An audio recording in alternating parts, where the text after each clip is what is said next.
टुनटुनी कहाँ है?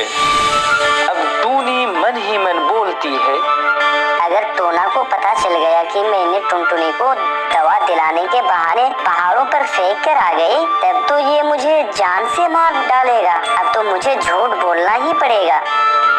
टोना, क्या बताऊं, समझ में नहीं आ रहा है। टुनटुनी के पैर में चोट लगा था। मैं उसे दवा दिलाने के लिए तोते के पास लेकर जा रही थी, तभी वह रास्ते में ही दम तोड़ दी। मैंने उसे बचाने की बहुत कोशिश की, लेकिन मैं नाकाम रही। टोना जी, मुझे माफ कर दीजिए कि मैं अपनी बेटी को नहीं बचा पाया। मुझे तो लग रहा है कि तुम खुद मार डाली हो मेरी बच्ची को। चुप कीजिए टोना, मैं इतनी भी बुरी नहीं हूँ जो अपनी ही बेटी को मैं जान से मार डालूंगी। नन्ही चिड़िया, तुम्हारा नाम क्या है और तुम इतनी रात को यहाँ क्या कर रही हो? और ये क्या, तुम्हारे पैर से तो खून बह रहा है। तुम्हारे माँ बाप कहाँ है? मेरा नाम टुनटुनी है। मेरा इस दुनिया में कोई नहीं है। मेरी मम्मा ने ही मुझे यहाँ छोड़ कर गई है।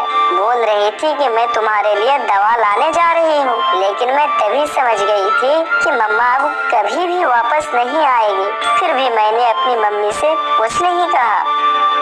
टुनटुनी, तुम्हारी मम्मा तुम्हारे साथ ऐसा क्यों की? बताओ तो। मेरी मम्मा के 4 बेटे हैं और उसे एक और बेटा ही चाहिए था, और मैं बेटा नहीं बेटी पैदा हो गई। बस मेरा इतना ही कसूर है। गोरी कौवी टुनटुनी के आंखों में बह रहे आंसू देखकर सब कुछ समझ जाती है। मैं यही पास वाले जंगल में ही रहती हूँ। मैं अपना घोंसला जा ही रही थी कि जाते जाते मैंने तुम्हें यहाँ देखा तो मैं रुक गई। मैं भी अपने घोंसले में अकेली रहती हूँ। तुम मेरे साथ चलो, आज से तुम मेरी प्यारी बेटी टुनटुनी हो।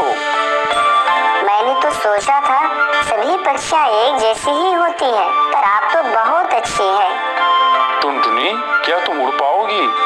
नहीं गोरी आंटी, मुझमें उड़ने की शक्ति नहीं है, क्योंकि मेरी मम्मा ने मुझे 2 दिन से एक भी बार खाना नहीं दिया है और मैं भूखी हूँ। फिर गोरी कौवी टुनटुनी को अपने साथ लेकर अपना घर चली गई और बोली, टुनटुनी बेटी, ये मेरा घर है। आज से तुम इसे अपना घर ही समझो। फिर गोरी टुनटुनी के पैर में पट्टी बांधकर उसे खाना देती है।